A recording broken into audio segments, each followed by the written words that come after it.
Let's go. All right. 3, 2, 1. Welcome to the Lightforge. This is ADWCTA. This is Merps. Welcome to the last Lightforge before the expansion drops and before the card dump, which should be happening on Monday. Yeah, and this has been one of the most amounts of cards revealed so far in all of Blizzard release history. We only have like 40 cards left for this card dump, so we kind of have a good idea of what a lot of the cards are. Yeah, we have a pretty good idea, but we mostly have a good idea of the interesting cards, right? Like the sexy cards that do lots of tech stuff. We have a lot of epics. We have a ton of legendaries. We have almost all the legendary cards available because that's what people want to see, right? This is the stuff that will build the hype. This is the stuff that will sell packs. And Are you hyped?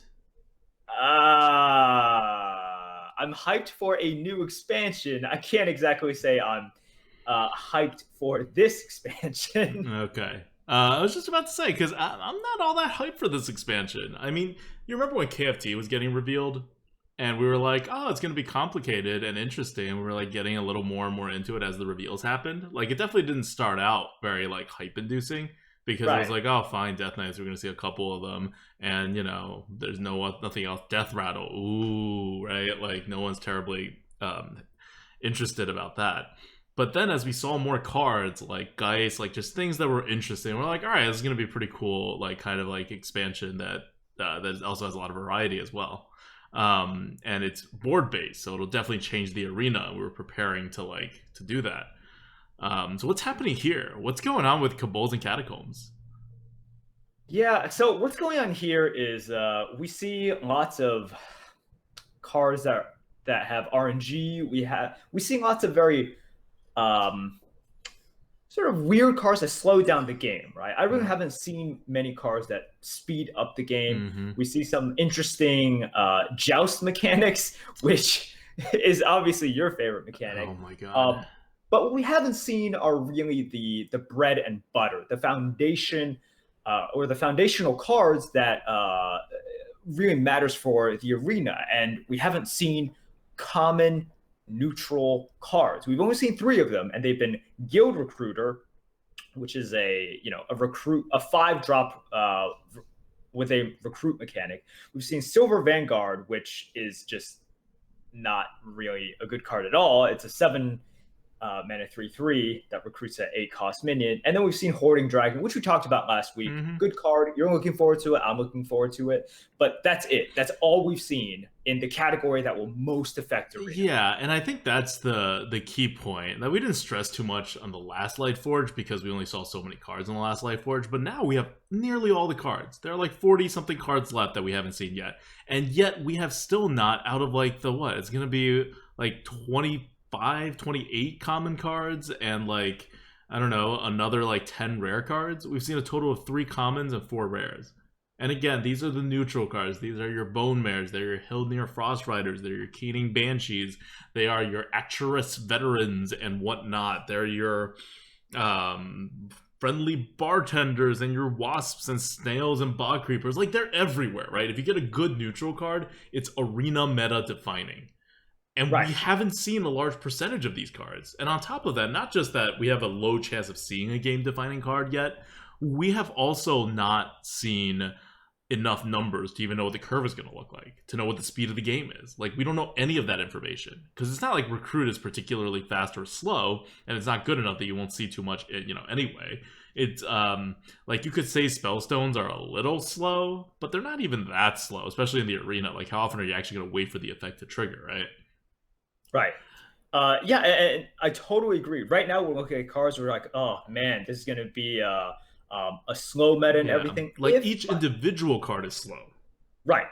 If they in tomorrow's card dump they release, the rest of the, I think it's 19 neutral commons, and there's 3 2-drops and a lot of and some 3-drops in there. So it changes everything, right? Yeah. Well, suddenly you need more than 3 2-drops in there. You need like 5.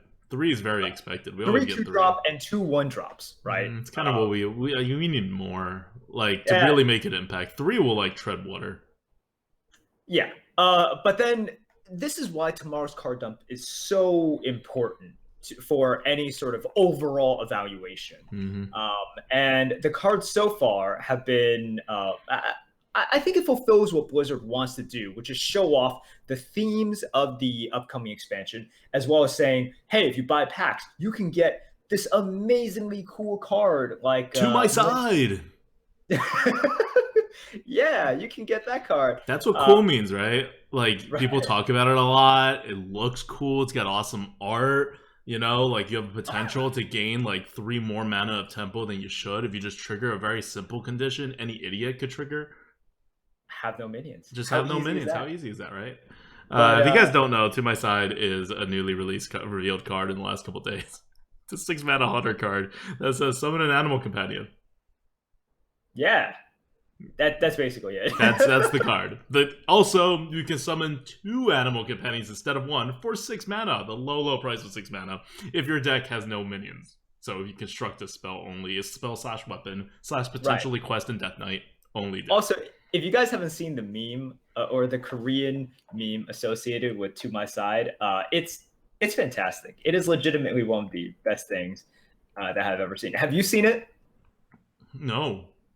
Okay. What is it? Well, I just sent it to you recently, and we typically don't do this, but you know, feel free to click on it and look at it. It is hilarious. Oh my god! All I see is Korean. Right, but then you scroll down. Okay. Yeah, so give me a second. This is actually loading really, really slowly because I'm guessing it's loading from Korea. All right, okay. We're going to show this on the stream and on the YouTube if you're watching, and we're going to talk about it if you're listening to this on the podcast, so no one will be. It's fantastic. This is what I do love about Hearthstone. You know, no matter how much Blizzard beats you down, there's always something to be said about, you know, common misery, right? Commiseration, community here. But yeah. What is this? Am I missing? Am I missing the? No, I don't understand the animal meme. Companion or 2 or summon 2 if your deck has no minions. Oh my god, it took you long. Oh god. Okay, so it took me long enough to get it. Okay, so if you guys listen to audio, this guy put another card in. Its name is the number 2. Right, and it's a 10 mana 20/20 with taunted charge. Got it. Got it. Brilliant. But you know the problem with this, right? It dies to BGH. No, it'll never summon it because this will have to be in your deck, and it is a minion. Oh no! It summons this if your deck has no minions. Get it? It summons 2. This isn't in your deck. Oh, this isn't in your deck. It just summons it randomly. Got it. Okay, yeah. I'm just so off. Oh come on, today. dude! All right, I think we've established I missed that entire joke from like the bottom up. Well, I had to explain this joke to you twice. That's really killing a joke. You know how you kill the joke by explaining it? This was us like stabbing its dead corpse. Okay, that was terrible. That's what I do to jokes. All right. Anyways, yeah. So let's get that out of the way. They released To My Side, and as a hunter player, oh man, this is. I don't know. It's a 3 mana animal companion. We were talking about this before the stream. I'm like, at what point during the card review process, like, why didn't someone saying like, hey, this card would be totally okay at 5 mana, and then why didn't the next person say, hey, this card would be totally okay at 4 mana? Yeah, and why didn't the next guy say, okay, this might as well just be 3 mana and just call it Animal Companion? And just release it again, and everyone will be like, why would you re-release a card? And it would draw less questions than this card draws. Right. Yeah, I don't know. I'm not sure. But okay, enough about that. Maybe, you know what? Maybe there's some grand plan and there's like no minion hunter is going to be a thing. I can't see it right now. But maybe. I mean, yeah, I guess if no minion hunter is a thing, this is a okay card. Like, it's pretty good. Yeah. All right. Okay. Getting off the meme part. By the way, just to give you guys an idea, that's the kind of card that Blizzard willingly gave somebody to reveal instead of neutral common cards. Like, this is what Blizzard wants you to do with this expansion. They want us to talk about To My Side. They want us to all think about how bad this card is. Right. And you know what the good part about this is? Because some people are saying, you know what? It has that, like, non-0% chance it'll be decent or good and constructed. But as arena players, we know this will never be good. Zero. As long as the they don't change the card text, To My Side will always be terrible. So bad. Oh man, it is terrible. Okay. Yeah, so we cannot be wrong about this unless it changes. Yeah. You know. So we have no idea what exactly the tempo is, but it's leaning a little slow. We'll see when the neutrals come out. But do we have some idea of what classes are going to be good? Obviously not Hunter. They have 3 common cards that we don't know about, and all their cards that have been released are like, I mean, I guess they're okay. You want to talk about one of them, right? Right. All right. So at this point, you're absolutely correct. We can't really say what will happen to Hunter because we don't know the common cards. It seems as though like one of the classes that should be just as good, if not better, is Priest. Right. Priest seems to be a class that got a couple of good cards, especially that AoE dragon. I am forgetting its name right now. It is a Dustbreaker. Dustbreaker. I mean, just that thing alone, and it's kind of ridiculous. Psychic Scream? Yeah, Psychic Scream as well. But Unidentified Elixir? Right, Unidentified Elixir. Yeah, the 3 cards that... Okay, so the common card that's been revealed so far, really good card, right? One of their rare cards, Dustbreaker, a ridiculous card, and more so than that, I don't know. Do you really think Dustbreaker is a ridiculously good card?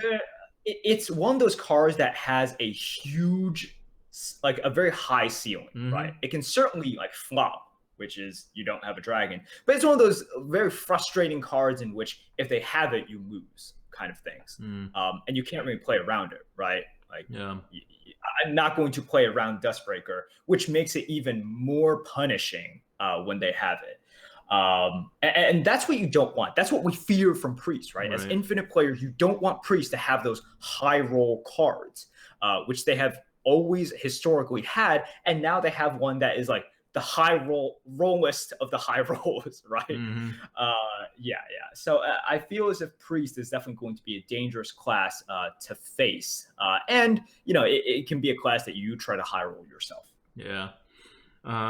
So Priest is one of the cards that one of the classes that seem like a definite winner. I think Paladin is another class that seems like it's going to be just like a flat out winner. We're only missing 1 card at this point from Paladin, and it's a common card. But it could like suck, and Paladin's still going to be great. Like that card could be To the Wild with costing 10 mana, and it wouldn't matter, just because it has your Benevolent Djinn, 3 mana 2/4, right? Solid curve card. Talked about it before. It has Unidentified Maul, which is a serious weapon. Unidentified Maul is really good. Yeah.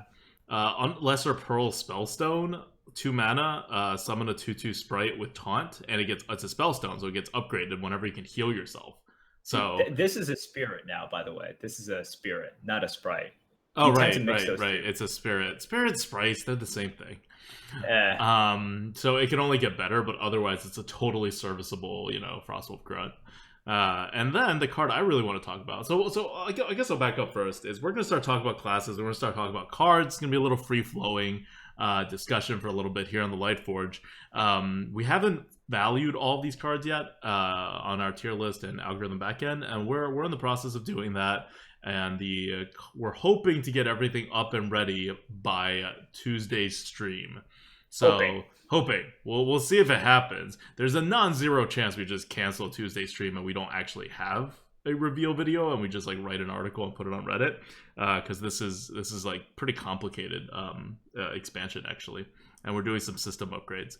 But we're shooting to be able to get it out, and if we do get it out, it's we're likely to get it out. It'll be on Tuesday's stream where we go over card by card, the analysis you've come to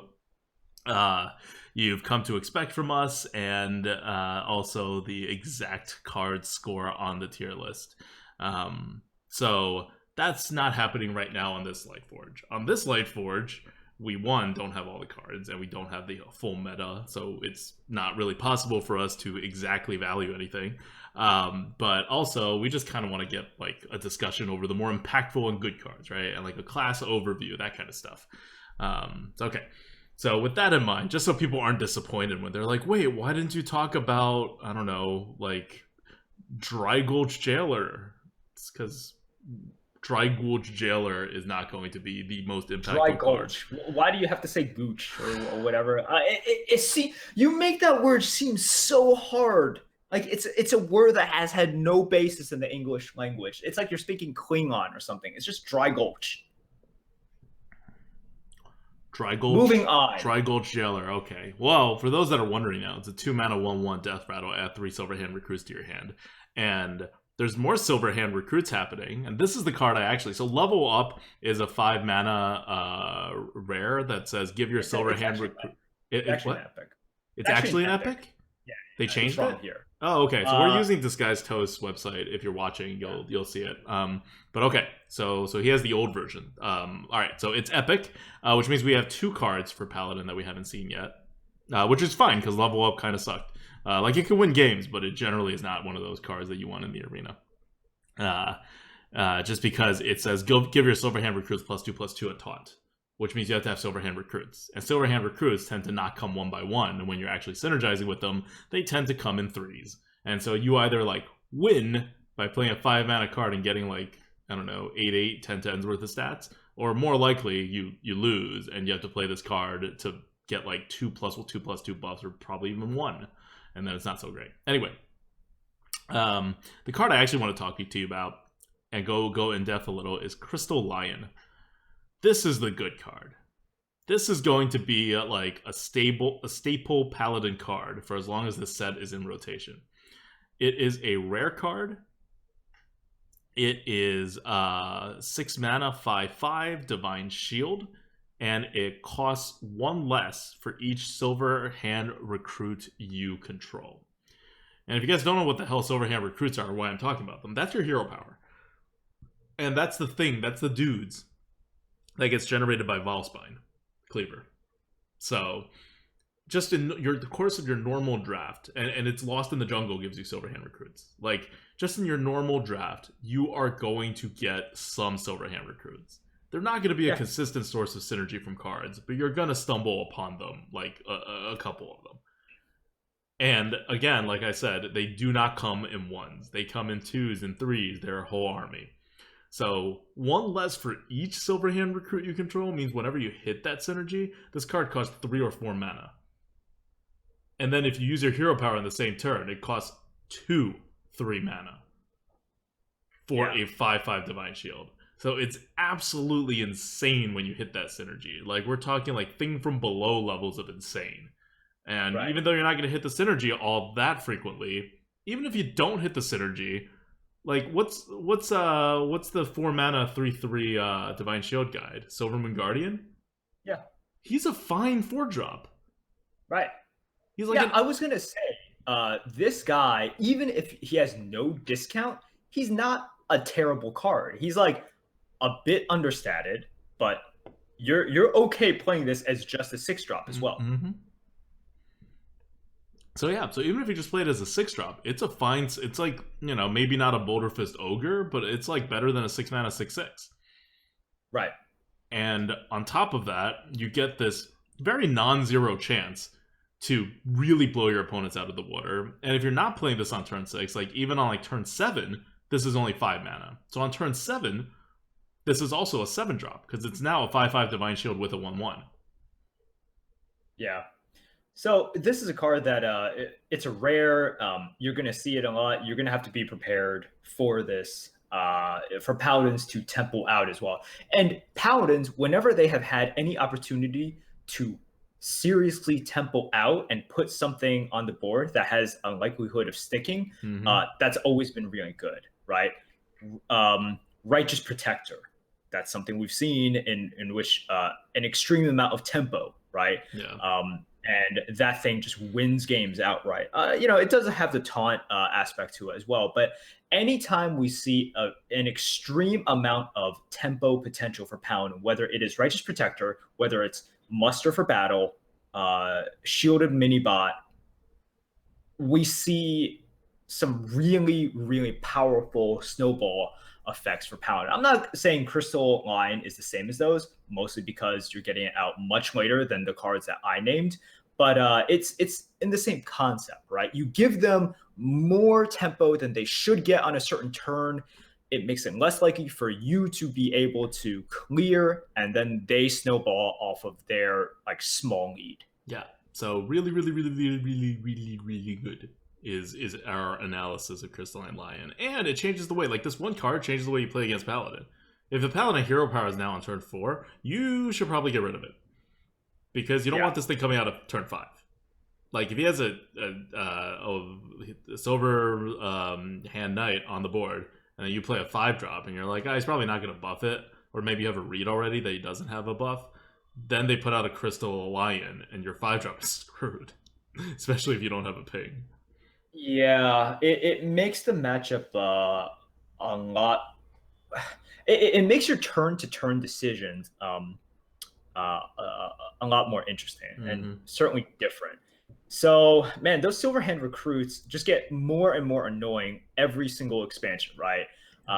You had the Stegodon, or that adapts them. You have like the cards that give them Divine Shield. There's many ways to interact with Silverhand recruits, and now this is just one more, right? Silverhand recruits now reduce the mana cost of a very good card. Yep. All right. Anything else you want? What's the next card you want to talk about? Oh, right. Can we talk about a neutral card? Oh, okay. So we're getting away from the classes. So the good classes that we think like so far look good: Priest, Paladin, and Warlock. You want to start with Warlock? Oh, you want to talk about Warlock? Okay, because it's the other good class, right? Right. Let me talk about a Warlock card then, and this can transition to the Warlock class in general. I want to talk about Vulgar Homunculus. All right. So we're going to talk about Vulgar Homunculus, which is a common demon, 2 mana, 2/4 taunt, and battle cry, deal 2 damage to your hero. So there's an obvious downside to it. You never want to lose health as Warlock, but it's a demon, and we have demon synergies. It perfectly curves into Blood Fury Potion, right? But just for a 2 mana, 2/4 taunt, that's so good. Most of the time, if you can play this on curve, or even if you don't play on curve, the mana that you save is going to be well worth the 2 damage to your hero. And this is one of those ways that Warlock can really get ahead, because they have the AoE, they have the clears. What they need are ways to get tempo in the early game, or just like early game good minions, right? And this does both. It protects your face, and it's just an overstated minion on 2. So this is a card that I think we'll see a lot. People should draft this quite a bit, and it'll definitely affect how the Warlock plays out. So I'm pretty excited about this. Yeah. And I just want to know, like, here's the thing with taunt. If you're losing health to taunt 4, you're not really losing health. Like, this card overall is still going to give you more health than, like, a 2/3 Raptor. Croc. So the deal 2 damage to your hero is even more misleading. Like, it doesn't seem that bad, but it's even less bad than it is, even when you're in situations in which you need health. Yeah. So this is like a whole mechanic now, by the way, with dealing damage to your hero for Warlock. One of the things that they really kind of lean into in this expansion, which I really like, and you saw the Silverhand recruits when we're talking about Paladin, and with Priest, you saw like the dragon stuff. Like, they're really leaning into like aspects of the class. For Warlock, they're leaning into the fact that Warlocks damage itself, and Warlocks gain life, and Warlocks taunt. Right? It's that like 3-pronged thing that Warlocks have always had to deal with. You lose life, you get life. You lose life, you get life, right? Black magic. And so you have a Kobold Librarian, 1 mana, 2/1, Battlecry, draw a card, deal 2 damage to your hero. Basically, like, use your hero power once for free. So that's pretty good. And then you have something like Lesser Amethyst Spellstone, 4 mana lifesteal, deal 3 damage to a minion. So it should be like 2-3 mana. And then you add a lifesteal to it, so probably like 3, maybe 4 mana, just for what it's supposed to do. Probably 4 mana is a good value for it. And it's a Spellstone, so it just gets like upgraded every single time that you take damage from your cards. That's the upgrade trigger. So whenever you take damage from your cards, this thing upgrades into like deal 5 damage and then deal 7 damage. Yeah, this is one of those spellstones that I look at it. I'm like, even if you never upgrade it, it's a reasonable card still, right? Some spellstones, if you never upgrade it, it is severely overcosted, right? And we can talk about a couple of those later. But the Lesser Amethyst Spellstone, or just the Amethyst Spellstone, for 4 mana, you deal 3 damage and you gain 3 health. It's like if we were drafting that card by itself, would you still draft it sometimes? Yeah, you'd still draft it sometimes. It would be, like a slightly below average card, but it would still be fine. And the condition to upgrade it is very easy to do, especially now that you see 2 of your common cards in Warlock fulfill the condition. This is going to be a very good sort of synergistic effect, right? Like something that we always want to look for when expansions come out is synergy between the expansion cards for the set. And this is like, because you have offering bonus to Amethyst Spellstone, you have offering bonus to Homunculus and Kobold Librarian. They're good cards you want to draft anyways.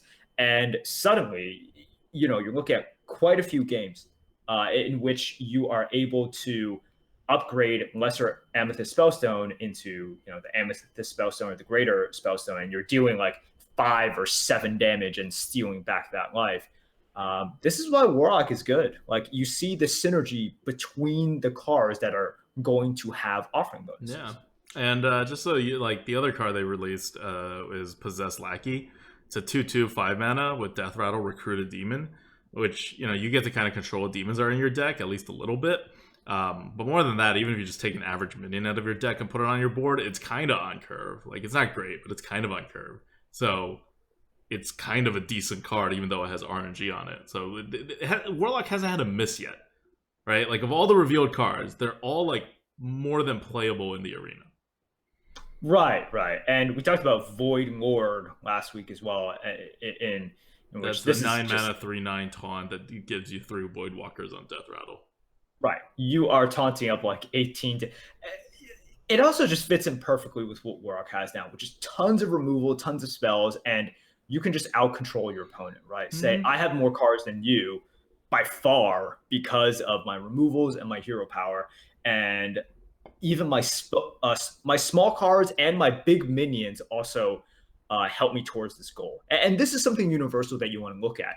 Do the cards that come out in the next expansion play towards the current play style of the class? If it does, then you can expect that class to be a lot stronger. If it doesn't, for example, Mage cards and KFT, right? We looked at it, we're just like, this is so different than how Mage plays from Ungoro, which is elementals, big spells, and just like very controlling, right? And you look at the KFT cards that Mage got in KFT, and you're like, this is small and sort of like, there's some tempo plays here, definitely with like Breath of Sindragosa, but everything is small. So then you're taking away from the method or the path that Mage used to use in order to win. And then like you can immediately see, you're just like, okay, there's no way that Mage like gets stronger from that. So this is like big picture stuff that you want to look at. And for Warlock, I'm like, wow, these cards like work really, really well with how Warlock wants to play these days. So I would be quite surprised if Warlock as a class took a step back, after seeing these cards. Yeah. Okay, let me pick the. So we've done Warlock. We've pretty much done Priest. What else were we looking at? We did Paladin. What I want to look at next, I guess, rather than a class, because I think those are the three classes that we identified as going up. Hunter's a big question mark, and other classes are kind of okay or going down. Before we get to the more like depressing options that are here, let's like one of the things that we've identified that's happening is a lot of these class cards, not just Warlock and Paladin, but like pretty much in any class, they lean towards what the class is already doing. That happens a lot in Kobolds and Catacombs. They don't come out like MSG and say, this class is going to do this now. They take whatever's existing, and they say, we're going to turn it up. Not even necessarily we're going to turn it up to 11, but we're just going to give you more options that kind of do the same thing. So, on one hand, to an arena player, that's not the most exciting thing to see. But on the other hand, one, I'm sure that opens up more constructed options to build more like tight decks, or to have other archetypes that previously weren't working because they didn't have enough whatever cards to have it working. But at least for arena, it means like there's less class convergence going on, right? Like we talked a lot about class convergence in KFT because of how great the neutral cards are and how it dominates everything, and how the class cards kind of sucked, and the class cards didn't do anything special. Well, here, these class cards are going to drive each of these classes apart quite a bit more, like into their own little like areas, which is a great thing, just generally. Not necessarily for class balance, but for like having fun with playing the class, right? Your Warlocks are going to feel much more Warlocky. Your Paladins are going to feel more Paladin-y, right? Your Priests are going to feel more Priesty. And similarly, when you face these guys, you're going to have to like think more about which class you're facing rather than like facing generic, opponent. Right. You're not just going to be facing, or it's more likely that you're not just going to be facing like Cobalt Scalebane, and Bone Mare, right? Yeah. We haven't seen the neutral cards. That's my question to you. What do you think about the neutral cards? We're going to go back to the classes right after this, but what do you think is happening with these neutral cards? Like, if the idea of Kobolds and Catacombs for like as a derivative of Dungeons and Dragons, kind of like a spoof on Dungeons and Dragons, is to say like we're gonna make our mages do more mage things, we're gonna make our warlocks do more warlock things. What the heck do you do with the neutral cards? Like besides like we're gonna have some things that work with the new recruit mechanic, and like we're going to. Oh wait, I think that's the only mechanic. That's the only new mechanic. So so we're gonna have that. They're not all gonna recruit stuff. So what else are the neutral cards going to be? They're all minions. All neutral cards have to be minions. So there's only so much variety you can do there. But like, what direction do you think they're going to go with that? Can you make neutral cards more neutral-y? Do you start looking at things like, well, we used to have a cult master. Now we're gonna make more cult masters. Like, what happens? Yeah, this is something that I don't really know, because I can't extrapolate the other 19 cards from the 3 cards that they've shown us, right? In terms of like common neutrals, I'm not exactly sure. We have seen 2 recruit cards shown, so you can bet that at least I would say a couple cards are going to have recruit mechanics, right? Yeah. Which is not a good mechanic in the arena, especially and probably not when they put it in neutral. Right, exactly. I mean, what I expect from the neutral is just probably not that much excitement, because I think this is the least amount of common neutral cards that they've released before a card dump. Yeah, like it's about half of what we normally get. Right. And typically, when they reveal those cards as well, like there is something interesting about those cards, right? So I'm guessing these cards are just going to be a little bit more vanilla, not going to be as powerful, which I'm going to be very happy about if that is true, right? And that's just my guess from the release schedule, from what I have seen so far. You're going to probably have a couple of underpowered recruit minions, which is necessary because recruit is a very dangerous mechanic. So Blizzard always has to be careful. Inconstructed, right. In Arena, it's dangerous too, but it also just is going to kind of suck. Right. And I think there's going to be at least 1 or 2 cards that sort of has that weird stat mix, right? Like they always try to introduce in every single expansion a minion that has like a weird stat mix with an ability that we haven't really seen before. What do you mean by weird stat mix? Blizzard seems to be favoring more polar stat distributions. Like a 6/13 6/3 or like a 6/3, 2/8, like stuff like right? that. Exactly. Yep. You know, from like the Saber's Tooth Stalker, right? Hmm. Even with cars that do something else, for example, Tomb Worker, uh, or they'll have like 3/1s with abilities. We saw a couple of those in KFT, right? Right. We see a lot of those, and even the other way around, right? For classes and for neutrals. And for classes, it was something like Criplord or whatever. And I think this is also Blizzard's way of mixing it up. You've seen that they want people to have stories to tell, right? Hmm. That's what Hearthstone is about. You know, it's about like stories to tell. And what does that really mean for us? Stories to tell means risk, Yep. right? Risk assessment.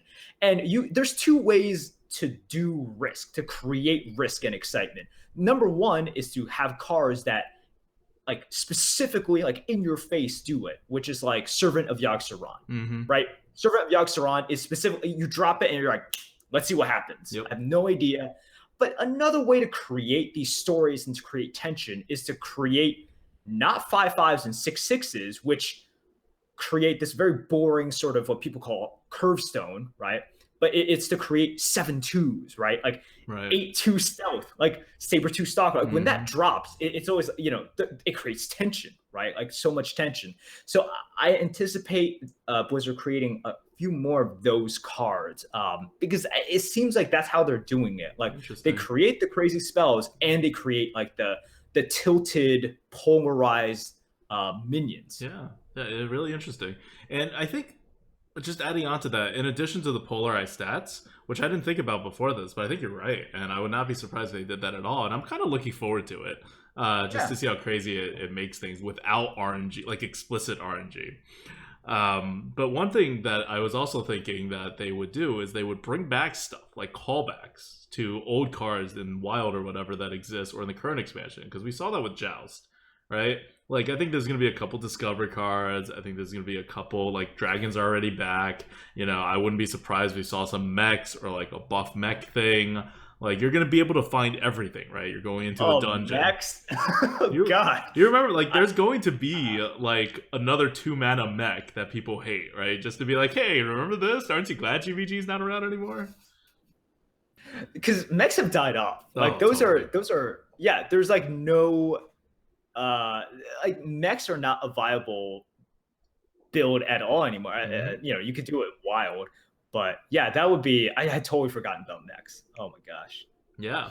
Um, a new pilot is Shredder. I see a message from Elevated Steam in Twitch chat. Yes, new pilot is Shredder. New zombie chows. Not as powerful. I'm sure they realize their mistakes with these cards.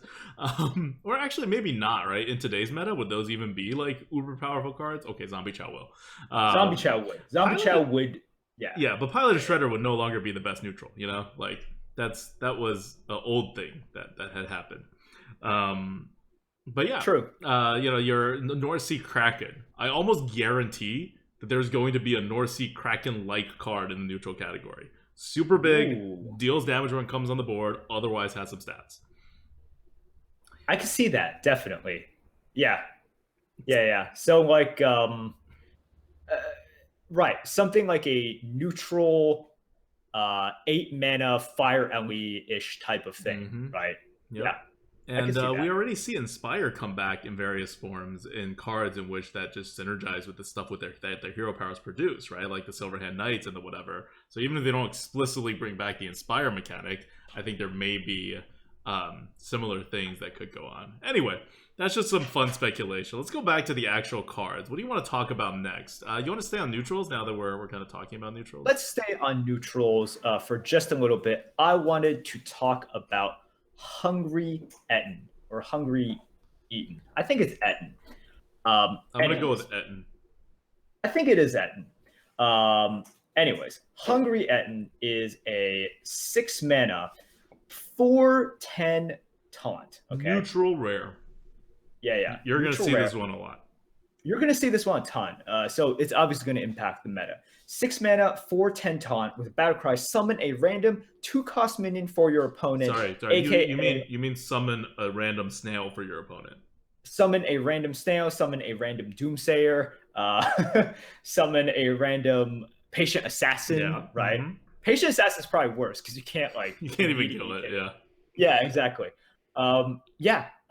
So this is going to be a card that is meta defining because um, there's going to be a lot of times in which you or your opponent plays this. You can take care of the 2-cost minion, and suddenly you have a 4/10 taunt standing in your way, which is ridiculous, right? It's so much more stats than you should get for 6 mana.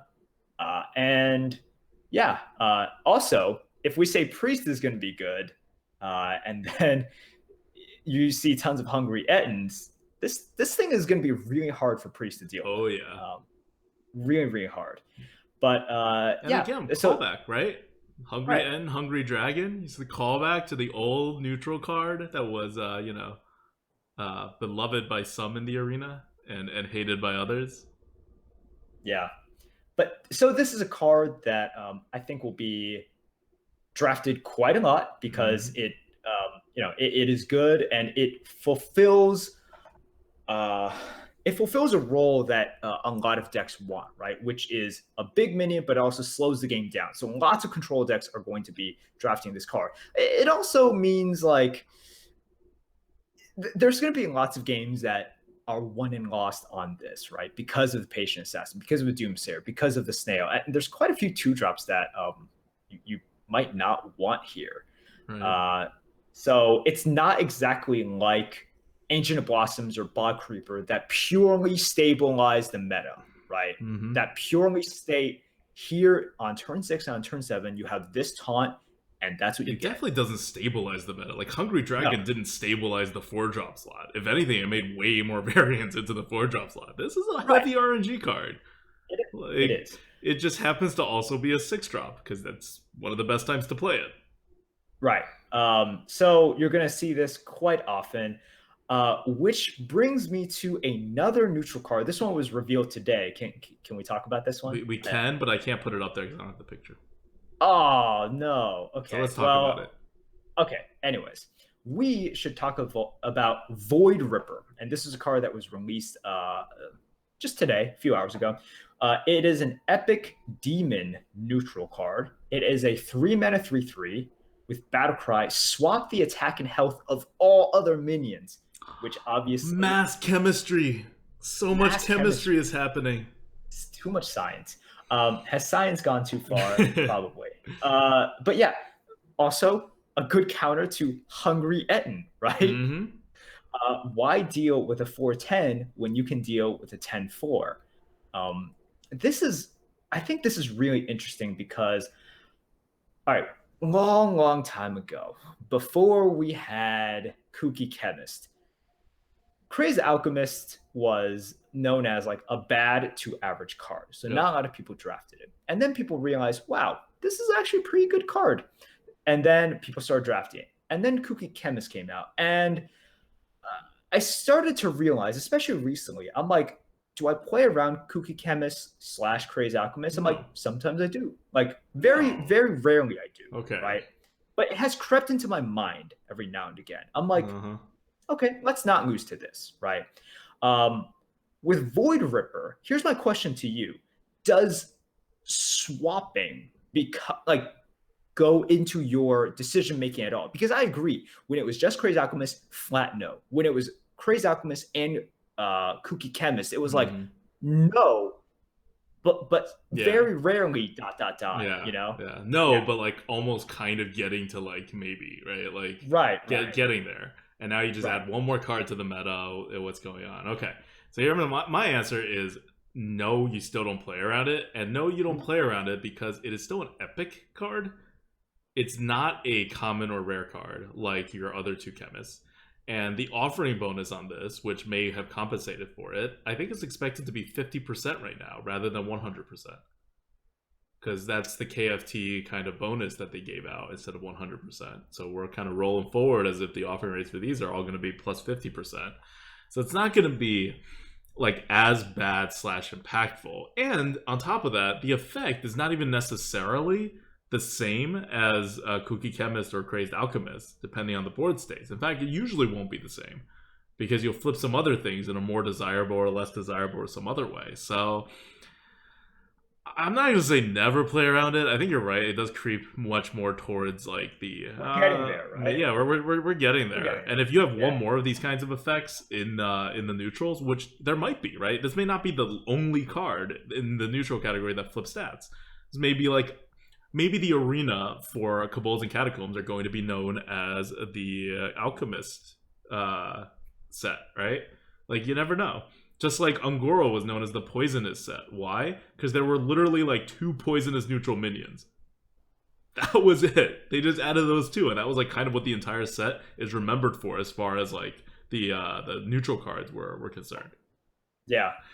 But yeah, this is the first, like, I have never before thought about the flipping mechanic, right? And then now with Void Ripper, I'm like, I totally agree. I still wouldn't play around it, and 99% of plays, it's just so far of a consideration. Like, you know, in your risk assessment, you're afraid, quote unquote, of more things than of stat flipping. But it does create something. You know, it definitely creates that thought. And yes, I definitely think that if they add a card in the neutral pool that also flips stats, suddenly it becomes a real consideration. Yep. All right. So those are some of the neutrals we want to talk about. Let's go to and again, right, like all the neutrals, this is almost like, you know, now that I'm thinking about it, this is almost like Old Gods. Right? You're just taking existing concepts, existing cards even, like specific cards, and you're just mutating them a little bit. And you're getting this new thing, you just throw it in the game.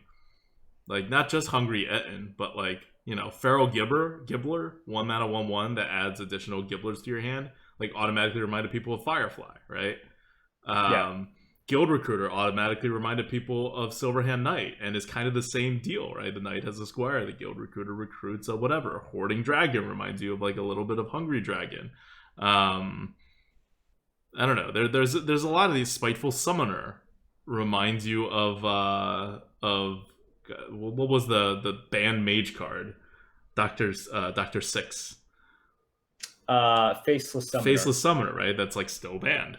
So there's a lot of remixing going on. Anyway, the card I want to talk about is a Druid card, and it is, you know, like I said, everything's making the classes more distinct, and this does something that we see the Druids do, but we haven't had a card to that extent in a little bit, not since the MSG era, and it is ramp, like normal ramp, like ramp that you can use in the arena. And back in MSG, we got the Jade Blossom, which was kind of usable when there were a lot of Jades. Not so usable now. But here, Greedy Sprite. Almost said Spirit, but I said Sprite. Good job. Rare card, 3 mana, 3/1. Death Rattle. Gain an empty mana crystal. So, ramp card in Druid. I'm telling you guys right now, it's going to be good. It's not going to be the most amazing thing ever, maybe, but it will be a solid card. Why? Because if your opponent kills this minion, not only do they have to spend some kind of resources to kill it, but you also immediately get the mana next turn, right? So yeah, if Wild Growth, like as on turn 2 is a desirable play, this would have added, instead of a 1/1 Jade, a 3/1 minion onto the board if you're giving this to your opponent the next turn. So you don't want to do that. But if you don't do that, your opponent, like, sure, they don't get it on turn 4, they get it on turn 5, but then they get 3 damage to throw wherever they want, because they're going to kill this thing off unless you have absolutely no cards on the board. So it's almost like you get to choose your poison, but it's going to be bad. Yeah, this is... When I first saw this, I was like, okay, nothing to see here. But yeah, this... the Death Rattle makes it very interesting, right? And once again, this is sort of the tension on the board that Blizzard tries to create with cards. Man, what was the what's the 3/1 that creates a 2/2 if it dies? Vrygul. Yeah, Vrygul. This is the same concept, right? It's like, okay, if your opponent kills it off, then they need to kill off more stats, right? If you use it to kill it off, then you don't get those stats, but you still gain something. You gain the use of it, right?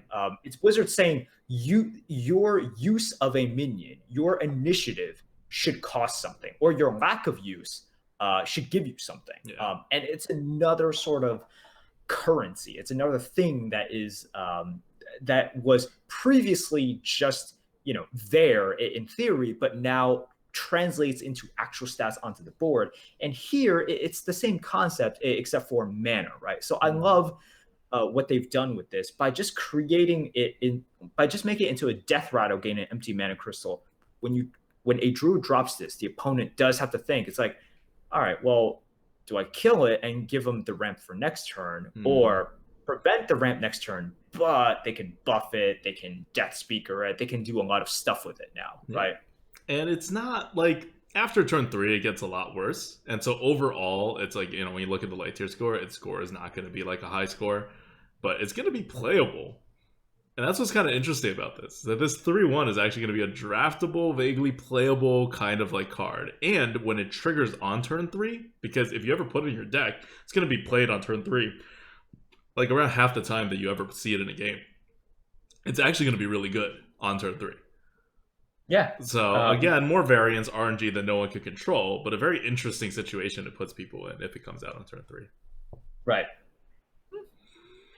Okay. And so so the rest of the Druid stuff, we got a bunch of things involving so one of the things Druid is doing now, if you remember the Lesser Jasper spellstone that came out a while ago, deal 1 mana, deal 2 damage to a minion, gain 3 armor to upgrade. They're getting some more ways to gain armor, which is a little interesting because in Branching Paths we talked about that has an option to gain armor. Oaken Summons is one of the new cards. 4 mana, gain 6 armor, and then also recruit a minion that costs 4 mana or less, which is not terrible for an armor gain card. Compare it to your normal healing cards or whatever. But obviously not a card you'd want to draft. And there's some support cards too. What do you think about this? I just want to throw this one out to you, just because I'm still trying to work out how I think about it. Ironwood Golem, 4 mana, 3/6. Right. Okay, so Ironwood Golem is a 4 mana 3/6 taunt that says can only attack if you have 3 or more armor. That happens very rarely, right? So we can establish that. Druid, it's not easy to get the armor. I think with this set, once everything's said and done, you'll probably have 2 cards in your deck that can give you 3 armor or more. Right. The thing that I have seen with Druid as a class, and I've seen what they've been capable of doing, if they do protect their face, and if Druids can get initiative and protect whatever they need to protect, or just sort of delay a little bit for their own buffs or for whatever they do, it's pretty good. So I would say before KFT, I would have said the lack of initiative on this really sinks it, right? It has stats, but it's not too great. Now, I don't know. It's taunt. It doesn't always need initiative to be effective, right? Exactly. Compare it to, obviously, a way better card, Tar Creeper, right? Which is effectively this card, except on your opponent's turn, you get to attack with only 1 attack. Right. It has initiative, but only 1 attack. This costs 1 mana more, only gets 1 more health, and assuming you're not going to trigger this thing all that frequently, can't really attack. So it's just worse. But being significantly worse than a Tar Creeper is not necessarily a death sentence for a card. Because Tar Creeper is insanely good. Yeah. So when it comes to this card, I think it's going to surprise a lot of people in the arena. That it's actually one of those, Greedy Sprite, right? You don't want to draft it, but you're going to sometimes have to draft it because it's a slightly below average card rather than a terrible card. Yeah. So this is a card in which I could definitely see this helping Druids out a lot, right? And there are some cards which might not be premium cards, but just really fit into how the class plays. And like we talked about, fits into their play style. So cards that might not individually be that great, but fits into a class, suddenly just boost the class more, right? So yeah, I think this is a good addition for Druids.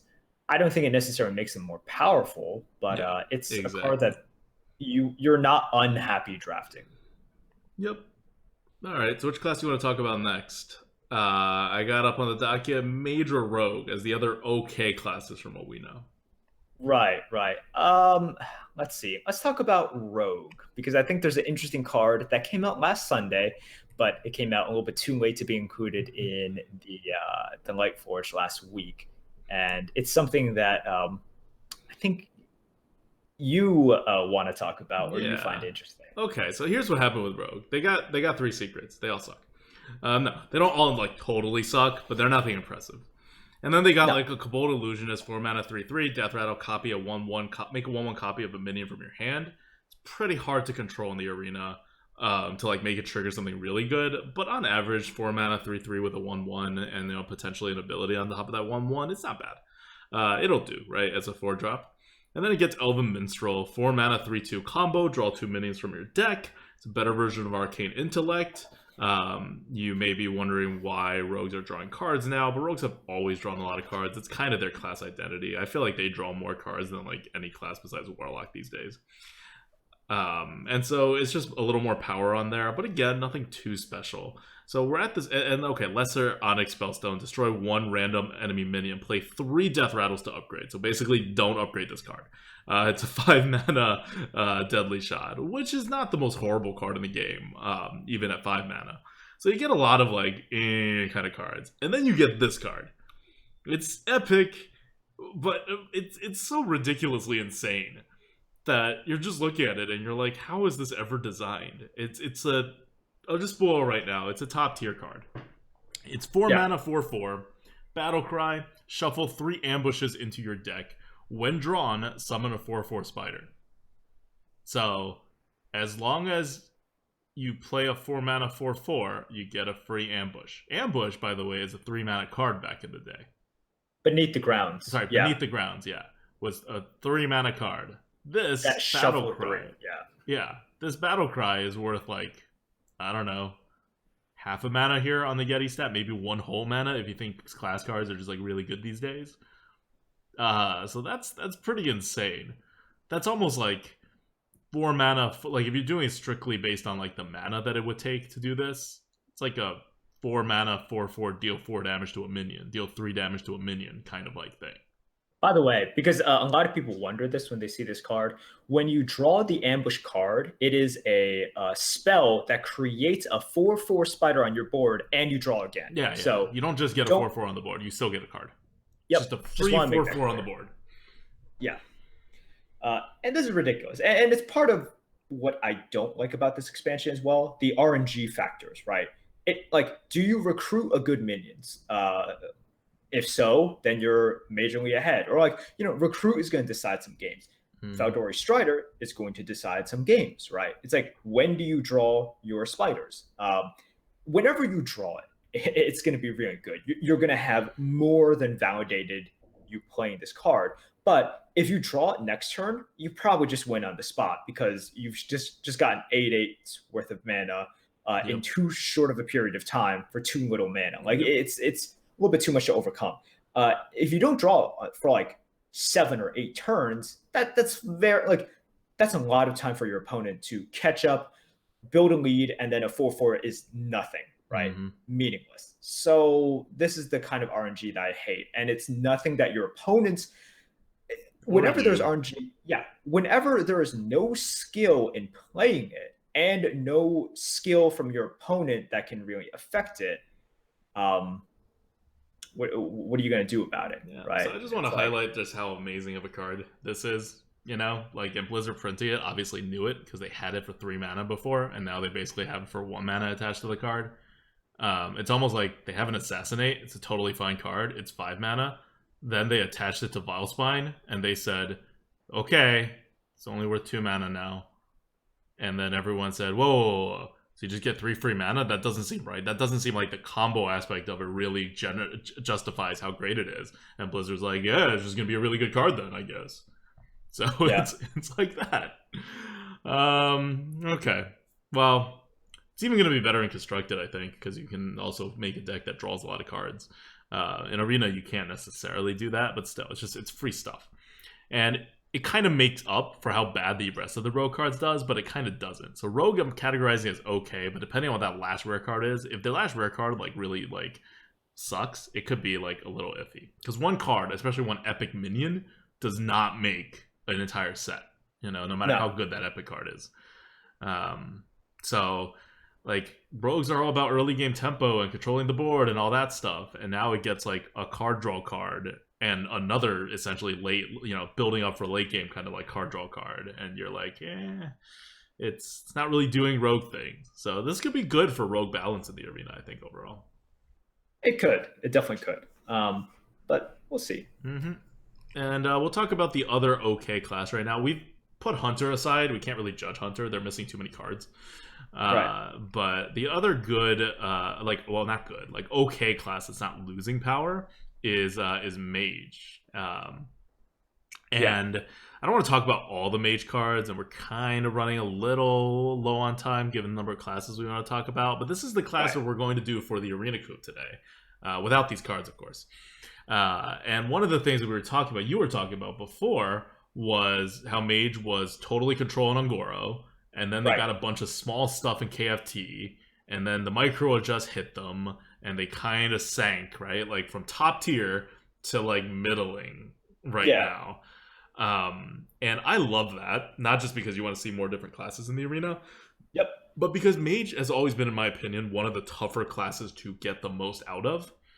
But it was always overshadowed by the fact that any idiot could get a really good amount out of the Mage because it was so powerful compared to the other classes. And now it's not. And now you have to draft well. And now you have to play well. And now all that flexibility of that hero power is really kind of on display. And it's differentiating good and bad players. I totally agree. Mage was one of the classes that I loved during KFT because it takes away from the herp-a-derp 10% of the time in which you just get all of the good spells and you get the meteors and you get the glyphs. I'm talking about Ungoro, Mage, and then you just steamroll through all 12 of your opponents, right? And in KFT, we saw that, it was much more challenging. Did you have good cards? Sure. Breath of Sindragosa was very good. Cold Wraith was very good, especially any class that had a 3-mana 3/4, that 3-mana 3/4 dominated on turn 3, right? Yep. Lots of times it just dominated. So that's a really, they got really good cards, but it totally shifted. Now, let's turn to the cards that we see are coming out. And I'll just run through them until I get to the card that you want to talk about. Yeah, sure. First, Raven Familiar. We talked about it last time. It's Joust. 2-mana 2/2, Joust Dispel. Draw it if you win. It's also a beast randomly, but totally playable 2-drop, right? Either decent, okay for aggressive, but even really good 2-drop for a more defensive control style. 1-mana 1/2 Elemental Arcane Artificer. Whenever you cast a spell, gain armor equal to its cost. Good for control, maybe not really, possibly bad for everything, who knows. In the arena, Lesser Ruby Spellstone is 2-mana. Add a random mage spell to your hand. Play 2 elementals to upgrade. And you're going to see that Mage is going to get a pretty powerful elemental in this expansion. So getting 2 elementals to upgrade is not something that won't happen. It's not the easiest, but this is not like Priest play 4 spells. This is not like this is going to trigger a fair amount of times, and you'll be able to build a deck with it, right? Like you can lean elemental. You have more reasons to lean elemental now. You have your Explosive Runes, which is a secret, deals 6 damage, snipe for 6 damage, basically. And then you have... I'll talk about Dragon's Fury after you talk about Leyline Manipulator, but I'll leave it to you to talk about Leyline Manipulator first. Leyline Manipulator. This is a card in which... Oh, man. This is definitely what Mage... I wouldn't say Mage needs anything, but this is what mages want, right? Yes. Previously, when we talked about the Warlock, I mentioned you want to look at intra-class synergies for an expansion. When cards from the same expansion synergize with each other, it makes the cards a lot better. Now, this synergy is definitely a little bit weaker, but you have the Arcane Artificer, which is elemental. You have Leyline Manipulator, which is elemental. So Leyline Manipulator is a 4-mana 4/5 elemental minion with Battlecry. If you're holding any cards that didn't start in your deck, reduce their cost by 2. So it's a Yeti, and then pure right. upside. Pure upside. Now, is the upside ridiculous? No, it's not as ridiculous as, let's say, Master of Evolution, right? Which is a very similar card. You get Yeti stats, and you get pure upside. Master of Evolution has a much better effect. But you see the synergies between all of these cards. You already have cards that benefit off of elementals. You have your Blaze Callers, you have your Servant of Kalmoses.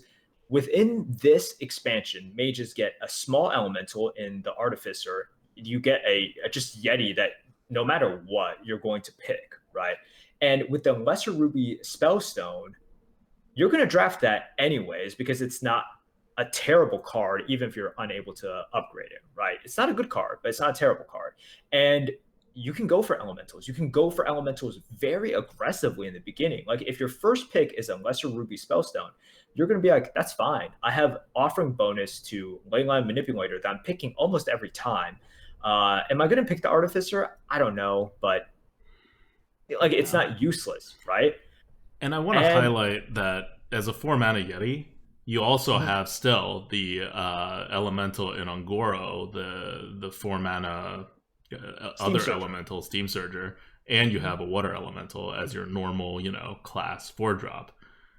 We're paladins now, Mage. We're stacked on the 4-drop now.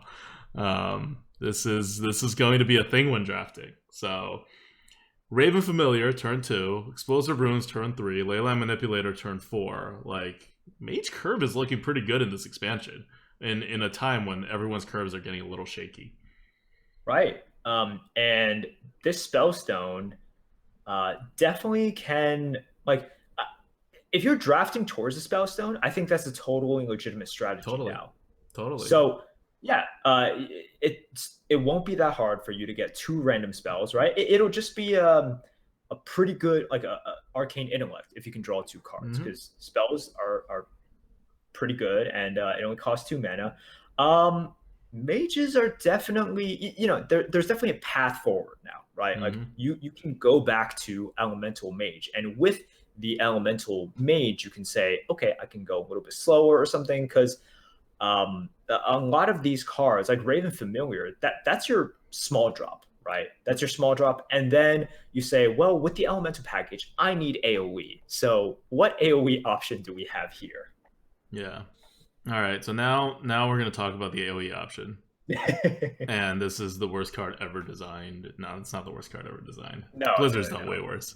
But we're all going to hate this card. Why? Because it's good. Like, whenever you talk about poorly designed card, people are like, oh my god, look at, was it To My Side? Oh, what a horrible designed card. Like, yeah, it's a horribly designed card because no one will ever use it. No one knows what they're thinking when they're designing it. But Dragon's Fury will actually impact your game, and you will hate it. This is like... Oh god, okay, it's 5 mana. It's called Dragon's Fury. It has nothing to do with dragons, except the art. Reveal a spell from your deck. Deal damage equal to its cost to all minions. So, at 4 mana, dealing 3 is normal. At 6 mana, dealing 5 is normal. We've established that. Those are benchmarks for very, very good cards of Hellfire and Fellfire. So for 5, you're trying to deal 4 damage to all minions, which, wouldn't you know it, is like the average size of a spell if you were to just randomly draft in the arena. So, you are now, on average, going to play a very good double-sided board clear. Now, if it was just 5 mana, deal 4 damage to everything, it would be a great card, an epic, board clear for Mage. You kind of expect a decent board clear for Mage every expansion, so we'd be fine, it's epic, whatever. Where it sucks is that you just win our game. Like, how do you play this card? You have it in your hand. How do you play it? You only play it in one scenario, when you are behind, and when you need to deal a lot of stuff to things. And then, if you get your lots of damage to things, you will win the game. If you don't get the lots of stuff to things, you will lose the game because you just spent 5 mana and you didn't remove the minions. Like, removing a minion or not is kind of a binary. Like, if you don't remove the minion, it will deal 6 damage to your face in the next turn. If you do, it won't. Right? That's like a really, really, really big difference for to change that 1 extra damage to kill a minion or not. and you have no idea whether this is going to happen or not. Yeah. So it's a horrible card in that you never really know when to play it. You can just shift the odds to your favor, high gamble, but it's on average so powerful because it's like Brawl, right? It's like a bailout card. Right. And the problem, or an additional problem with Dragon's Fury is like, if you get Dragon's Fury like later on in the draft, but like before then, do you not draft Breath of Sindragosa? Do you not draft? No, you do. Frostbolt? You always do. You do. Of course, you this always is an do. epic Right? spell. You're not going to see it like every draft by a long shot. But then when you come to Dragon's Fury, do you still draft it? You probably do as well, and it creates this situation, right, where you're just like, you know, it comes to you, and you're just like, oh, okay, now I need to hit the 33%, or I need to hit the 50% to draw my Firelands portal instead of my Breath of Sindragosa, right? Yep. Like, or any of my secrets, right? Right, exactly. And then suddenly you're just like, oh, well, this kind of sucks. Or more commonly, you're going to draft a couple of lesser Ruby Spellstones, right? Because it's a good card and offering bonus. So yeah, you're going to say, okay, well, I have a Flame Strike in my deck, and I have 2 lesser Ruby Spellstones, and I have a Frostbolt. Let me hit that 1 and 4, and I win. Yep. That's like, I think that's going to be a very common scenario.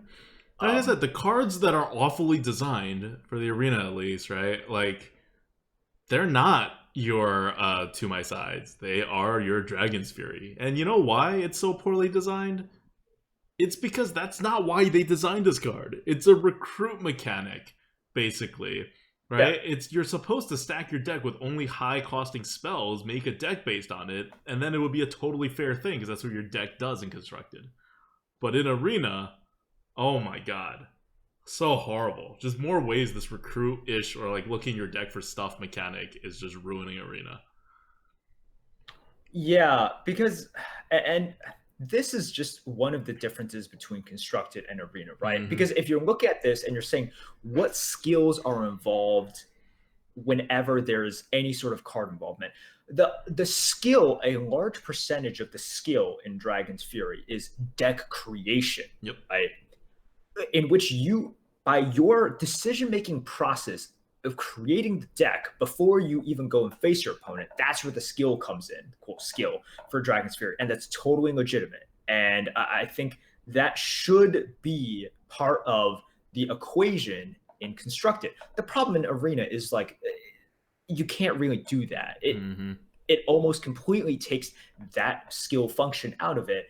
So, you know, you can play the percentages when you're drafting. That's fine. You can try to minimize the risk here, or just try to play into the odds that, you know, right after you draft this, whatever. But it's still the same effect. There's no way you can maximize the skilled portion of Dragon's Fury the way that you can in Constructed. So in the Arena, games are won and lost off of this card, just like they're won and lost off of a lot of other cards that we mentioned, including a lot of the recruit cards as well. And there's not much you can do about it.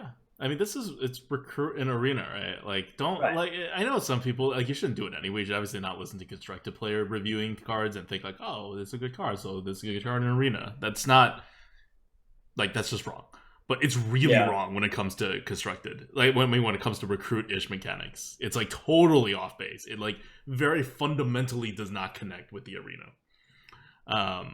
So, yeah, it's an overall problem when you're trying to make recruit a whole thing. So, okay.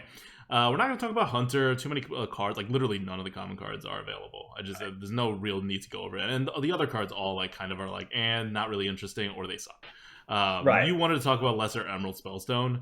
So it's just because it's a good card. Okay. Yeah. Just run over it. It's a 5 mana. So by the way, if you guys are wondering this whole entire podcast what upgrade means, upgrade system is all the spellstones stay in your hand, and if you ever do something, it's like a mini quest in your hand. As long as you're holding this card, it like upgrades into a better version of itself. And the upgraded version, depending on the class, either like goes from like you do your thing and then you do 2 things and then you do 3 things, or you do your thing and then you like add 50%, and then you add another 50%. So thankfully, Lesser Emerald Spellstone is a plus 50% value kind of deal, not a plus 100% value kind of deal, or else it'd be insane. But it also means it gets to start pretty high. So Lesser Emerald Spellstone is 5 mana, summon 2/3/3 wolves on curve. Right.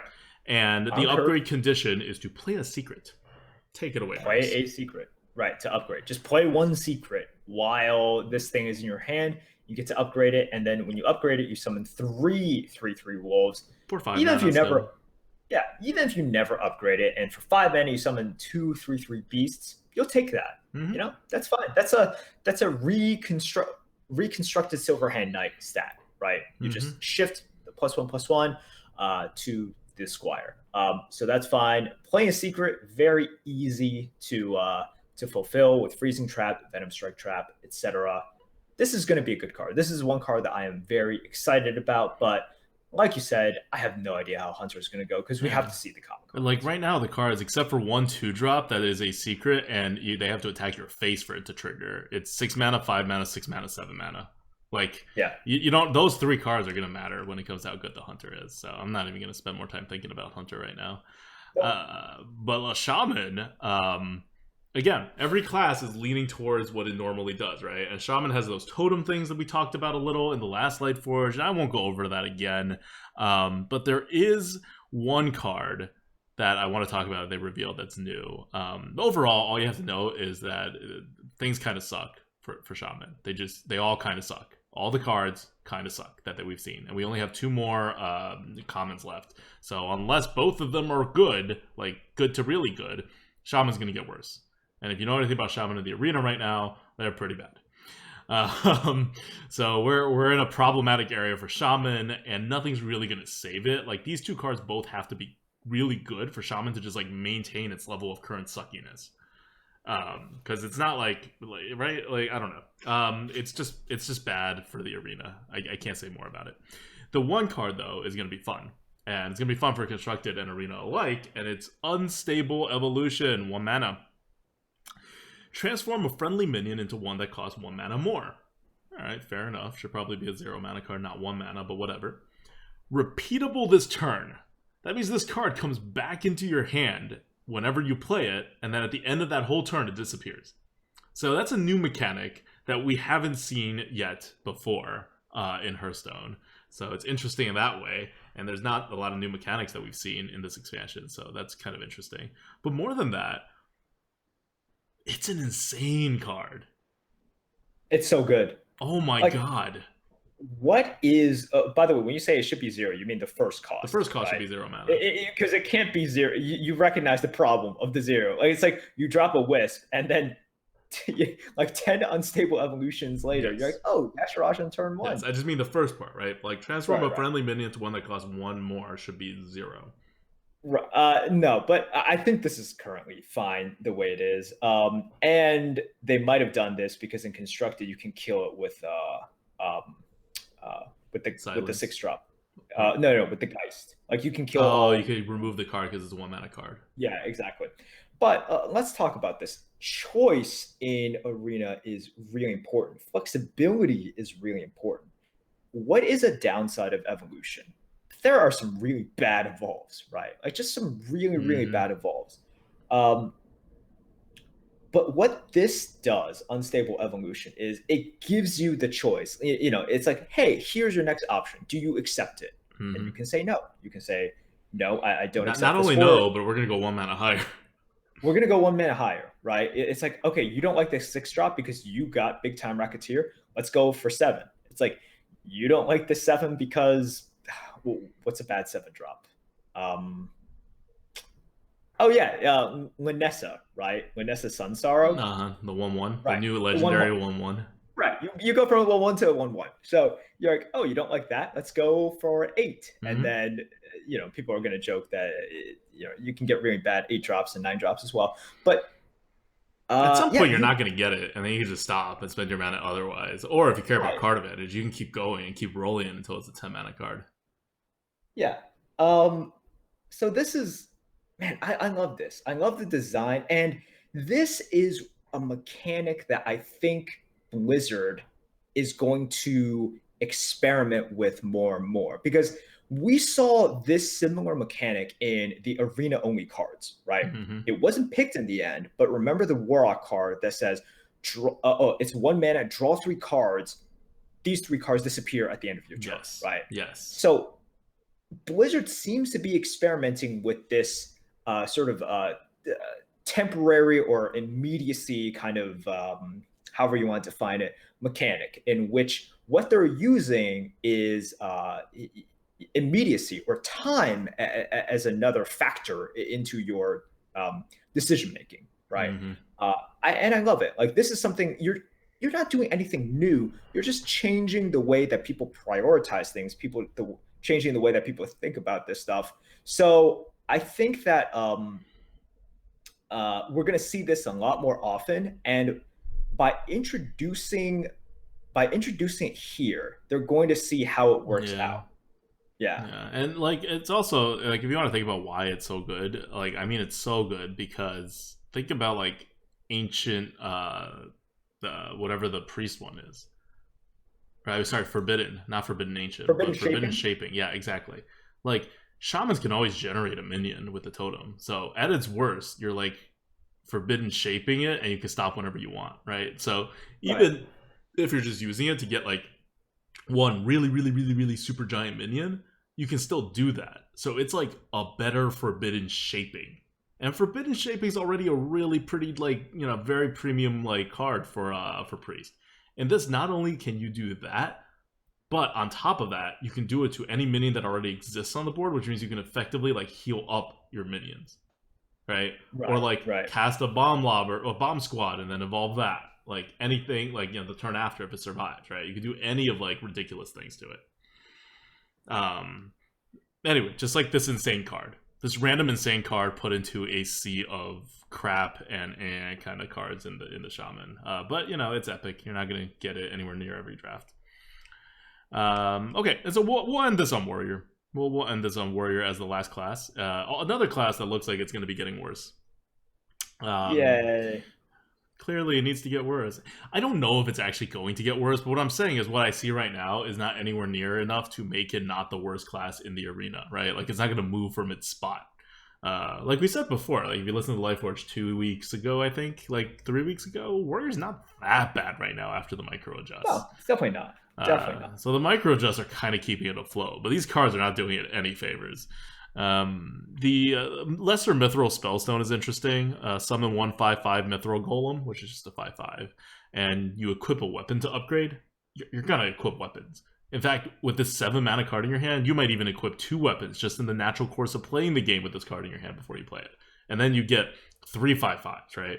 So that's a potential really good card. But it's kind of like also a snowball card deck-wise. You have to have weapons in order to have this work. And if you have a lot of weapons, you're doing pretty well deck-wide, deck-building-wise anyway. So it kind of makes crappy warriors crappier and good warriors better. So... Right. The problem with this as well is it doesn't force your opponents to play like a certain way. Certainly, you know, if you get 3 5/5s, they have to start going face, right? But it's not like Bone Mare, in which you force, like, you taunt something as well. Like, Bone Mare gives initiative and taunt, and this, you know, even if you get the 2+5/+5s, it's significantly worse than giving something taunt, than having the additional initiative there. And once again, this is something that comes out in turn 7, right? And it comes out in turn 7, and yeah, I think you make a very good point. It's better the better you have been playing, or like, because if you have equipped 2 weapons before turn 7, you're probably doing really well here, because it's almost impossible not to get value out of weapons. And then if you haven't been equipping weapons, that's when you really need the double 5/5s or the triple 5/5s, and you're not going to get them. So still a good card, definitely still a good card, but tough to see. Like, you wanted it to be flipped, right? Like, if you didn't equip weapons, you need those 5/5s. Exactly. Yeah. So that's kind of the anchor one. That's like, oh, really good card. The other ones kind of circle around this armor synergy, which we all know how armor synergies work in the arena. They're not very good. And we all know how they work in constructed. They're insanely amazing. So you can see how they're not terribly good. Now, that being said, I don't know what they're thinking of in Constructed, because these cards just to me seem like they'd be insanely good in the in Constructed if armor is good. Because in the arena, there's a bunch of like playable cards like that involve armor. Unidentified Shield is 6 mana, gain 5 armor, and a bonus effect that's in your hand. Like when you draw it, you'll know what the Unidentified Shield actually is. You basically identify it. And it's not bad. Like, your different shield options are summon a 5/5 Golem. 6 mana, 5/5 plus gaining armor. That's okay. 6 mana, gain 5 armor, deal 5 damage. That's actually good, right? That's like your priest spell. Holy Fire. Holy Fire, yeah. Then you get the potential of a really good one. Spiked Shield, gain 5 armor, equip a 5/2 weapon.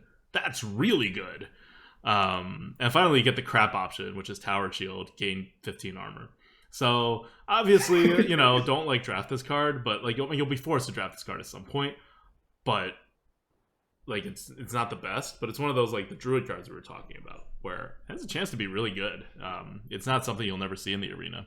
And, yeah. Then you get this 2 mana 2/2 Dry Whisker Armorer Battle Cry for each enemy minion, gain 2 armor.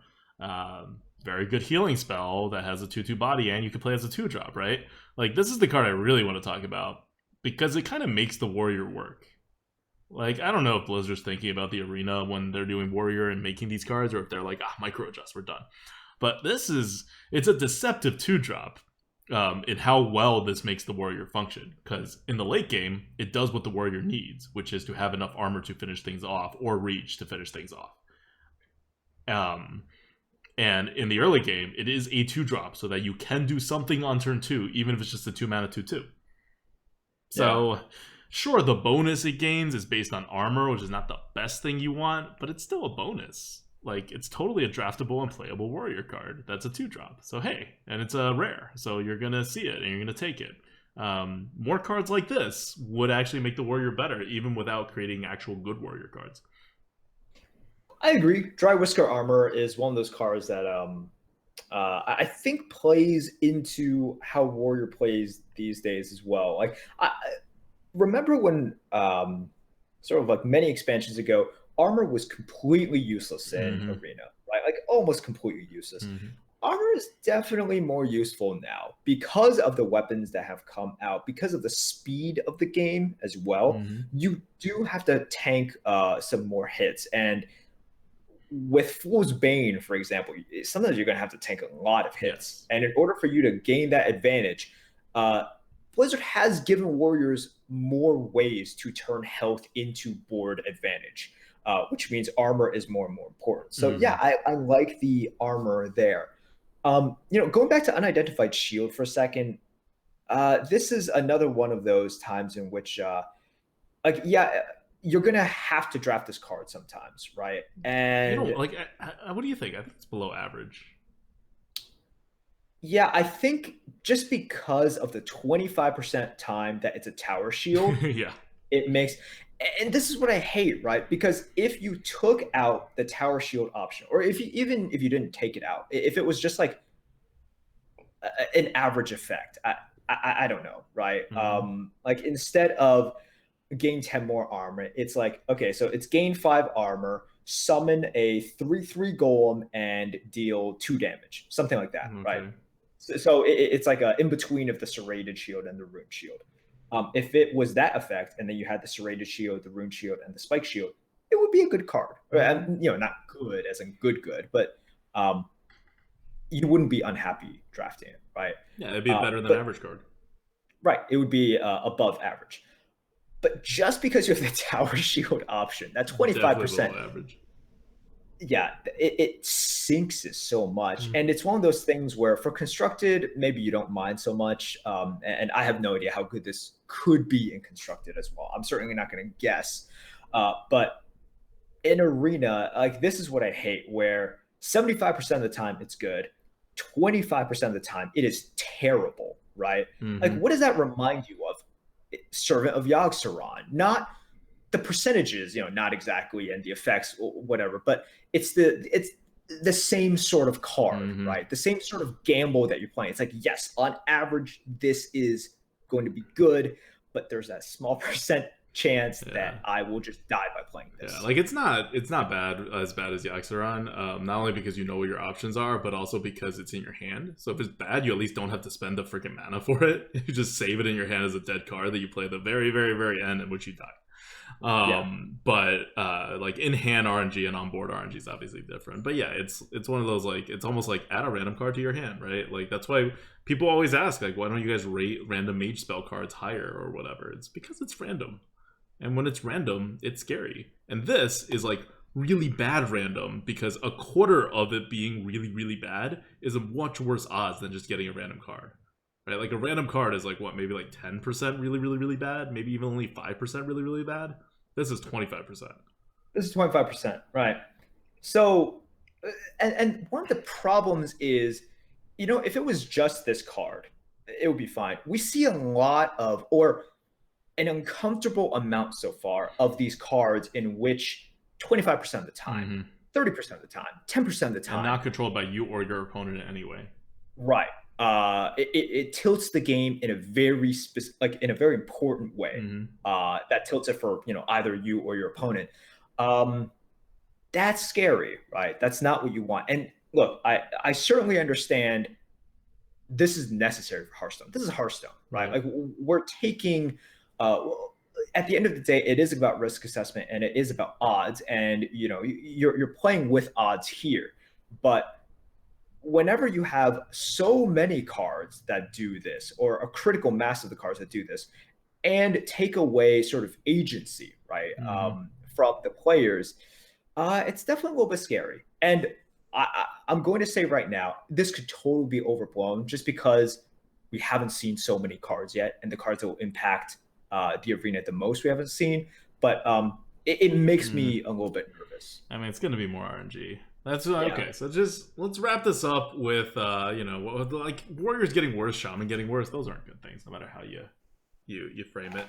But I want to wrap it up with some K and C just kind of thoughts, and what, like, besides the RNG point, which I think everyone's kind of beaten to death, including us. I want to ask, feelings wise. Right? Like, set aside the fact that there's going to be some RNG cards, the game's going to be a little more like a slot machine.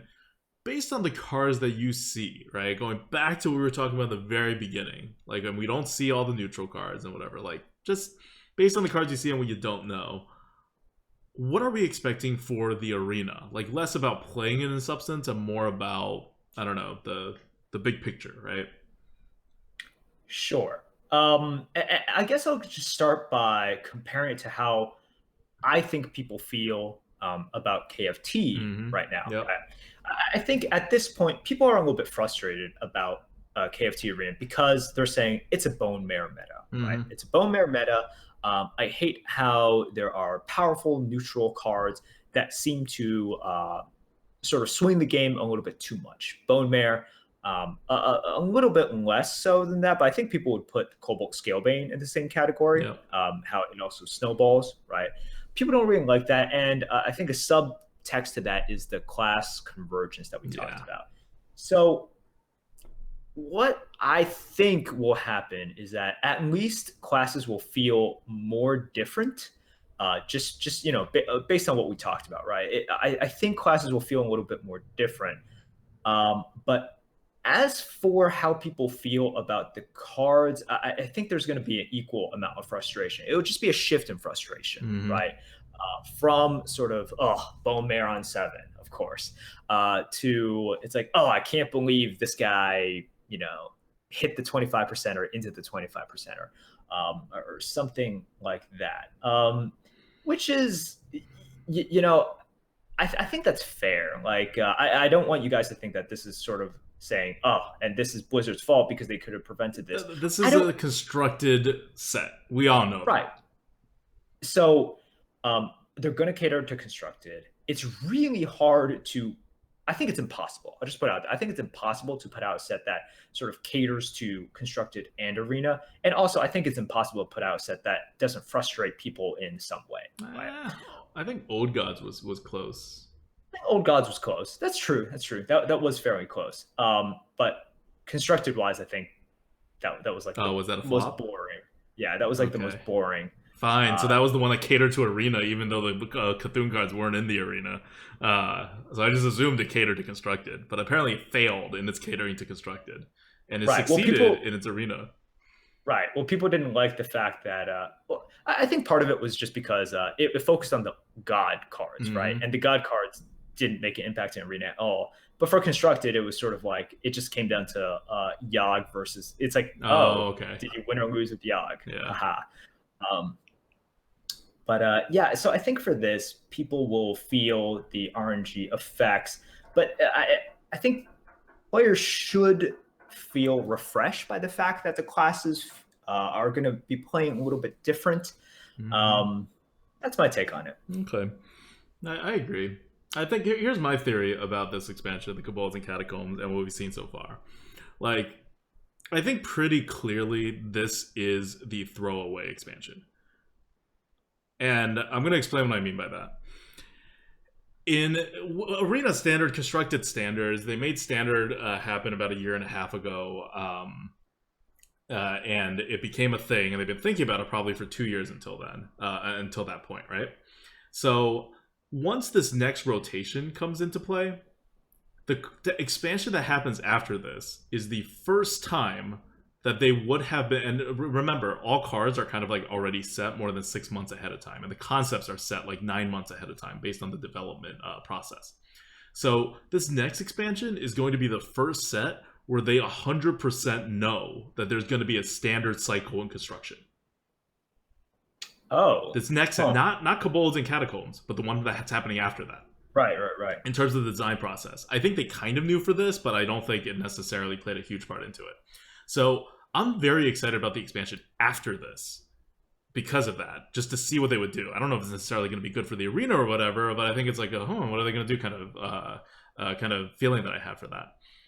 And when they're designing this set, they had the ideas out, and I think they just kind of limped to the finish. Like, what's the main selling point of this expansion right now from Blizzard's perspective? It's the first player mode. It's first player mode, exactly. Right. It's not constructed even. This is not like, we call it the constructed set because Recruit is a constructed mechanic and it's obviously not an arena mechanic.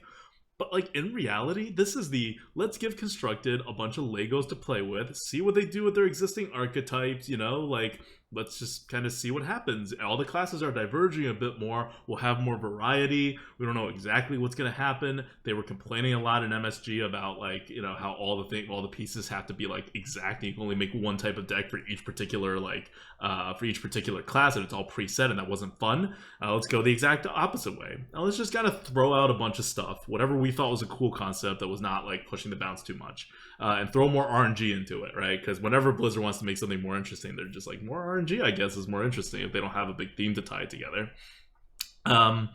And their main focus is on this dungeon run mode that's coming out, this single player mode, which is using none of these cards necessarily.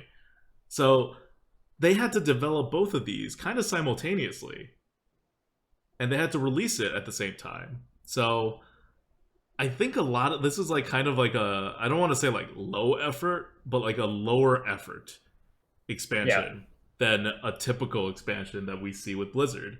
And let's not forget, this is also the first year in which they actually had to release 3 full expansions in a year. So it does also put additional like pressure on Blizzard's resources and their development team's time.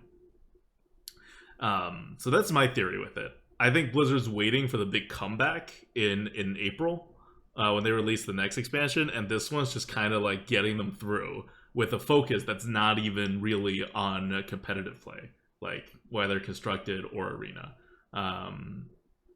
So I'm not excited for the arena side, and I'll tell you right now, before someone like quotes me on this on our first stream, I'm going to be much more excited from an arena side in 24 hours. Within 24 hours, when they do the card dump, I know I'm going to look through all of them. I'm like, oh my god, we're going to have all these 3/4s now? What's happening, right? Like, because they have like 2, 3, 4 neutrals in the common slot or whatever, right? It's going to be some total thing where if you talk to a constructed player, they're like, I don't know what the big deal is, and like I am like drooling because of that and what it means for the arena. I know that's going to happen because we haven't seen the neutral cards. But overall, I think this is just kind of a downer expansion in terms of excitement, and I think Blizzard's fully prepared for it. And I think I'm as excited as the rest of you about the dungeon run mode, and I'm definitely going to test it out. I'm definitely going to play it on stream and all of that. And for one set at least, I think it's going to be more like Blizzard hands off. Here are some cards. We don't make them too powerful for the most part because we don't want to have to we don't know what's going to happen, right? The more freedom they give you, the less powerful the cards have to be individually, or else things get kind of crazy. Right. And I think that's fine. Like, this is not a criticism for Blizzard. I think it's more than fair for Blizzard to put out an expansion tour saying, here, we are not going to dictate how you play. Mm-hmm. We're going to, I think that Lego is a good analogy, right? We're going to give you stuff and then just build upon it. And we want to see what you do with it, which I think is exactly what the recruit mechanic does, which is, I think, exactly what a lot of these cards do. It's like it opens up the doors to new deck archetypes. Yeah, it opens up design space for like how you're building your deck, right? Like that whole like in your deck, how to build your deck like thing, you know, fitting in with Dungeons and Dragons, how to like build your team or dealing with RNG and all this stuff. Like I can see it working, but it's very complicated and they know it's very complicated. So I think they were careful. Right. So they certainly released some powerful cards, but it's, you know, when we say that these are not deck defining, we're not meaning the power level isn't deck defining. We're meaning it's not old gods where you have old god decks. It's not MSG where you have Jade decks, where you have you know, Highlander decks, right? Like it's not exactly like those where you have powerful cards, but they're like, okay, put these into existing archetypes, or try to create new archetypes with it, like. To my side. To my side. Yay. You know what would be hilarious? If the 3 common cards have not been revealed because they're all trying to support To My Side, and that's actually like a new archetype for Hunter that Blizzard's trying to make happen. Like a boardless or like a minionless. I guess not boardless because there's so many minions with spells, right? Would this be the expansion in which I quit Hunter? Maybe. If that happens, I might have. If that happens, it's unplayable in the arena, right? Like just 100 power level goes down. But that's Kobolds and Catacombs. Okay, before we, you know, if you were hyped about this expansion, before we kill your hype anymore with all of our like negative talk, not knowing most of the vast majority of the neutral cards in the arena, let's just end it. When you're listening to this, it'll be Monday. Maybe the card dump and card reveal's already been out. Maybe you're like, oh, you guys were so wrong, right? Like the neutral cards are like perfect and diverse, and there's a good curve, and there's also good like card drawing late game cards, and it's like just the best neutral set we've ever seen, which is entirely possible. But overall, and like we said, right, we love the class divergence on the class card side. So we'll see what comes of it. Like, not excited yet, but prepared to get excited within 24 hours. Once again, our actual card score stream is going to be on Tuesday night. Between the card dump and Tuesday night, we will be spending every free hour we have on valuing these cards and getting things up and ready. So look forward to seeing you on our stream on Tuesday night. Starts at 7 p.m. New York Eastern time. We may be an hour late. I'm not gonna 100% guarantee it's gonna start on time. I know last time we were like we delayed the stream by like 2 hours, I think. But that's when we're hopefully going to be revealing all the scores we have, and the new Lightforge tier list, which we have expanded the capabilities to a much more sophisticated hand system of when you're playing each card, because that's what this set involves. And we've built out also a much more sophisticated deck system, because that's what of looking at cards in your deck, because that's what the system involved. But the deck system is still not terribly complicated, I think, just because it's not a complicated mechanic. Still, a lot of upgrades. All the cards will change values again. That's how we're doing things these days. So hope you guys are looking forward to that. And I don't know, any last words about KNC before our next Lightforge, when we will actually know all the cards and probably have already played in them?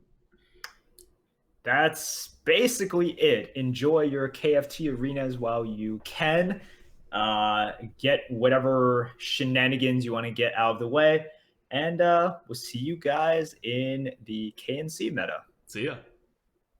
Good luck, guys.